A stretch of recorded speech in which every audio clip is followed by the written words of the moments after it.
अयोध्या के दीप उत्सव का एक्सपीरियंस लेना है तो ये वीडियो लास्ट तक देखना। नमस्ते everyone, welcome to my YouTube channel. ये व्लॉग है दीप उत्सव 2024 का। अब क्रिएटर तो मैं हूँ ही, बट मुझे दीप उत्सव में एज अ वॉलंटियर जाना था। 2 दिन तो चल गया, बट तीसरे दिन मुझे मेन घाट पे ही रहना था और मेरा घाट नंबर बिल्कुल अलग था, तो मैं यहाँ पे कुछ जुगाड़ कर रही थी। वैसे जुगाड़ करने का कोई मतलब हुआ नहीं, क्योंकि मुझे कोई प्रॉब्लम फेस नहीं करनी पड़ी, क्योंकि काफी ज्यादा सुबह मैं चली गई थी। लाइक 9:30-10 बजे तक मैं पहुंच गई थी वहाँ पे। बस स्टार्टिंग में मुझे इतना ही कहना है कि वीडियो लास्ट तक देखना, बहुत मजा आने वाली है। जहाँ एक तरफ शोभा यात्रा निकल रही थी अयोध्या में, दूसरी तरफ यहाँ पे तैयारियां भी बहुत ही जोरों शोरों से चल रही थी। और ये पूरा सीन है सरयू घाट का, जहाँ पे भव्य आरती की तैयारियां की जा रही थी। फिर क्या, अंदर पहुंचते ही मेरी मुलाकात हो जाती है मेरे कुछ खास दोस्तों से, जो मेरे लिए बिल्कुल अनएक्सपेक्टेड था। और सच बताऊं तो मेरी कुछ यादें ताजा हो गई, क्योंकि अंशिका से मैं पहली बार दीप उत्सव में ही मिली थी। एंड सच बताऊं तो आज भी वो मेरी बहुत अच्छी दोस्त है। यहाँ पर मैं सबका आई कार्ड चेक कर रही थी, क्योंकि मुझे डाउट हो रहा था कि मेरा घाट नंबर अलग है या सबका ही अलग है, बट इन लोग का घाट नंबर 9 ही था। और सुन के मजा ही आ गई। और हमारे साथ हमारी एक खास क्रिएटर दोस्त भी थी, जिनको इंटरव्यू देने का बहुत ही ज्यादा शौक है। सो वो अपने शौक को कुछ ज्यादा ही एंजॉय कर रही थी और हमें लगा दिया था अपने शूट के काम पे। फिलहाल इसमें कुछ कहना ही क्या, क्योंकि हम तो आए ही शूट के लिए हैं। बाय द वे, अपने अपने घाट पे जाके हमने काम चेक कर लिया था कि क्या हुआ है, क्या बचा है और कैसी कैसी हेल्प हम कर सकते हैं उनकी, क्योंकि 2 दिन आके कुछ काम किए नहीं, सोचा आज ही कर लेंगे, क्योंकि पूरा दिन जो पड़ा था हमारे पास। अब कितने काम मैंने किए हैं ये आपको पूरा व्लॉग देख के ही पता चलेगा। सच कहूँ तो फर्स्टली मुझे शूट से ही फुर्सत नहीं मिल रही थी। बस मन में यही चल रहा था कि क्या क्या कैप्चर कर लूं और कैसे कैसे दिखाऊं। अब हमारे अयोध्या की जया किशोरी की कुछ बातें आप भी सुन लो।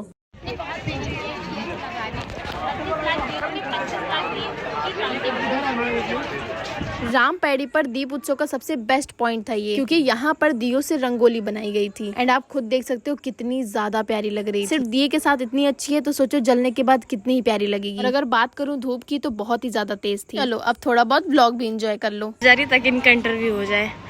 मतलब यार, एक कैमरामैन इधर है, एक कैमरामैन उधर है, तो सब चाल है गाइज।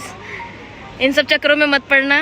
ये दोनों जा रही हैं रिपोर्टर के पास, जा रही हैं, हमसे पूछो, हमें सब पता है। तड़िया लिया इन्होंने अपना टारगेट।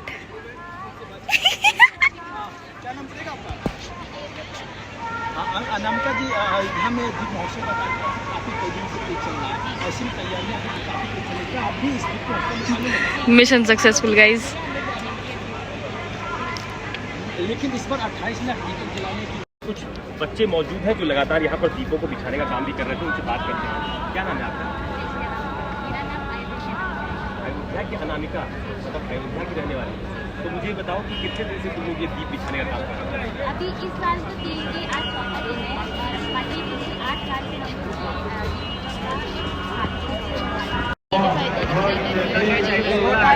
यही तो बस, यही तो गुस्सा आती है। बहन खाना खाने के लिए कब से परेशान है। बहुत मुश्किल से पार की है सची। एक बार उधर भेज रहे, एक बार उधर भेज रहे, उधर पर हमें कभी खाना नहीं मिला। डस्टबिन में क्या अलग।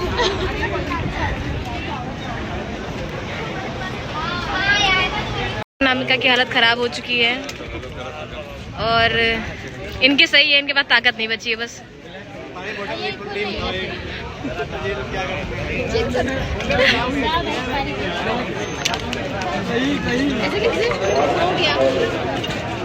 इतनी देर क्यों लगी? अब हम सुबह ही आए थे, तो हमें भूख बहुत ज्यादा लगी थी, इसलिए खाने का भी कुछ मन था। खाने के लिए जा ही रहे थे, तो इतनी भीड़ देख के वहां से हम डर के भाग आए, क्योंकि हिम्मत नहीं थी बिल्कुल जाने की और वहां पे वेट करने की खड़े होकर। सो इसलिए हम चले जाते हैं राम पैड़ी के कैंटीन में, जो कि बहुत छोटा था और बैठने के लिए भी हमें काफी वेट करना पड़ा। जैसा कि इस बार का दीप उत्सव मेरी छोटी बहन भी अटेंड कर रही थी। एंड अभी जब मैं उसकी बातें कर रही हूँ ना, तो मुझे मेरा पहला दीप उत्सव याद आ गया। यार जो भी कहो, पहली बार का दीप उत्सव बहुत ही स्पेशल होता है। एंड 2-3 बार के बाद तो आपको कुछ ज्यादा एक्सपीरियंस हो जाता है। सो अब बहन जी आ ही गई थी, तो इनको भी कुछ खिला पिला के भेजना था, वरना घर तक शिकायत पहुंच जाएगी। खाने में हमने ऑर्डर किया था patties, aloo paratha and chow mein and fried rice भी था। कोल्ड ड्रिंक भी हमने मंगाई थी, ठंडा पानी तो था ही। एंड सब बहुत ही ज्यादा टेस्टी था। अब भूख लगी है तो ऑब्वियस सी बात है, सब अच्छा ही लगेगा। यहाँ पर सबके साथ खा के तो हमने पेट पूजा कर ली थी, बट हमें अभी भी दीप उत्सव के खाने का रिव्यू करना था। कैफे से निकलने के बाद हमें मिल जाते हैं हमारी एक और क्रिएटर दोस्त, जो अपने ग्रुप के साथ पूरे राम पैड़ी का भ्रमण पहले से ही कर रही थी। बट साइड बाय साइड हमारे मन में यही चल रहा था, किसी तरह हम खाने खाने का रिव्यू कर देते तो बहुत अच्छा होता, क्योंकि खाने से ज्यादा हमें शूट की पड़ी हुई थी। और अगर हम राम जी की नगरी में रहकर कुछ दिल से चाहें और वो ना हो, ऐसा बिल्कुल नहीं हो सकता। लास्ट में भीड़ काफी कम हो गई थी, सो हमने सोचा कि एक बार क्यों ना जाके फिर ट्राई करते हैं। एंड फाइनली हम पहुंच गए। खाने का तो बिल्कुल मन नहीं था क्योंकि पेट पूरा भरा हुआ था, बट स्टिल हमने एक ही प्लेट में खाना लिया था सिर्फ रिव्यू करने के लिए, और खाने के लिए गए थे 3 लोग। हमने सोचा दिखाने के लिए क्यों ना एक ही प्लेट में लेंगे, बट स्टिल उसको खत्म करने के लिए हम तीनों काफी रहेंगे। इफ आपको भी खाने की रिव्यू का वीडियो देखना है तो आप जाके अयोध्या फूड हंट पे चेकआउट कर सकते हो, एंड मे बी कि मैं डिस्क्रिप्शन में लिंक दे दूं तो आप वहां से भी चेकआउट कर सकते हो। उसके बाद क्या था, हम वापस अपने घाट पे चले आते हैं। एंड ऑलमोस्ट शाम के 4 बज गए थे और दीप उत्सव का भी टाइम होने वाला था। सारे दियों में तेल डाले जा चुके थे और ये हम जो कर रहे हैं ये सिर्फ फोटो वीडियो के लिए है, बट जलाने की एक्साइटमेंट कुछ ज्यादा ही थी हमारे अंदर। फिर क्या अनाउंसमेंट भी हो गई थी, हम सबको कैंडल्स भी मिल चुकी थी जलाने के लिए दिए, और फाइनली वो शुभ मुहूर्त आ ही जाता है जब दिए जलना स्टार्ट हो जाती हैं। अयोध्या में रह के ये चौथा दीप उत्सव है जो मैं अटेंड कर रही हूँ, और सच बताऊं ये खुशी मैं अपने शब्दों से भी बयान नहीं कर सकती आपको। ये वाइब भी पूरी अलग है, बहुत ही ज्यादा अच्छा लगता है। एंड अगर आप कभी अयोध्या नहीं आए हो और दीप उत्सव अटेंड करना चाहते हो सो प्लीज आओ, कुछ मत सोचो। हाँ, क्राउड बहुत ज्यादा रहता है, बहुत ज्यादा आपको प्रॉब्लम्स होंगी आने के लिए अंदर एंड अटेंड करने के लिए चीजें, बट फिर भी ये एक्सपीरियंस आपके लिए सबसे अलग होगा, सबसे यूनिक होगा, एंड आपको लाइफ टाइम याद रहेगा। चलो अब साथ में दीप उत्सव एंजॉय करते हैं।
आई होप कि आप इन क्लिप से दीप उत्सव के मोमेंट्स को फील कर पाए होंगे। सो कमेंट्स में जय श्री राम लिखना मत भूलना। अब पूरे दिन के बाद हम थक तो बहुत ज्यादा गए थे, सो यहाँ से हमारा पहला टारगेट था निकलना, और उसके लिए हमें कितनी ज्यादा मेहनत करनी पड़ी ये सिर्फ हम जानते हैं। किसी तरह से हम सब पीछे के रास्ते से निकलते हैं, क्योंकि हमने अपनी धन्नो को भी अपने फ्रेंड के घर पे पार्क किया था। तो गाड़ी के बिना बाहर निकलना तो बहुत ही ज्यादा मुश्किल था, क्योंकि 8 बजे के बाद दीपोत्सव में क्राउड इतना ज्यादा बढ़ जाता है कि मैं बता भी नहीं सकती, एंड ऑटो रिक्शा सब कुछ बंद रहता है। सो इतनी सारी सीढ़ियाँ चढ़ के हम सब फाइनली निकल ही जाते हैं गाड़ी लेने के लिए। अब गाड़ी तो ले लिया था बट सबसे बड़ा टास्क था अयोध्या से बाहर निकलना, I mean मेन अयोध्या। तुलसी उद्यान के रास्ते से हम फाइनली बाहर तो निकल जाते हैं बट बाहर निकल के भी हमें बहुत ज्यादा भीड़ देखने को मिलती है। थोड़ा आगे बढ़ते बढ़ते भीड़ भी कम हो रही थी और देखो डेकोरेशन भी कितनी ज्यादा प्यारी लग रही है रात में। यार जो भी कहो, दिवाली की वाइब भी अलग होती है, मेरा फेवरेट फेस्टिवल है ये। अब थोड़ा आगे निकल के मुझे अपनी कजन्स को भी पिक करना था एंड रास्ते में पड़ा राम मंदिर का तीसरा गेट जो कि बहुत ही ज्यादा सुंदर लग रहा था, पूरा फूलों से डेकोरेट हुआ था। अब ये सब तो हमें मिल जाती हैं बट हम सच बताएं तो हम सबको बहुत ही ज्यादा भूख लगी थी और भूख को खत्म करने के लिए डोसे से बेस्ट हेल्थी ऑप्शन कुछ नहीं हो सकता। सो हम सब ने ITI के सामने डोसा स्टॉल पर जाकर डोसा खाने का डिसाइड किया। बाय द वे आपका कंफर्ट फूड क्या है ये मुझे कमेंट में जरूर बता देना। डोसा खिलाने के बाद मैंने इन लोग को विदा किया और उसके बाद हमें यहाँ पे हमारी कुछ फ्रेंड्स भी मिल जाती हैं। थोड़ी बातचीत करने के बाद डोसा खाने के बाद काफी टाइम ज्यादा हो गया था क्योंकि 9:30 आई थिंक 9-10 बज रही थी, हाँ 10 बज गई थी आई थिंक।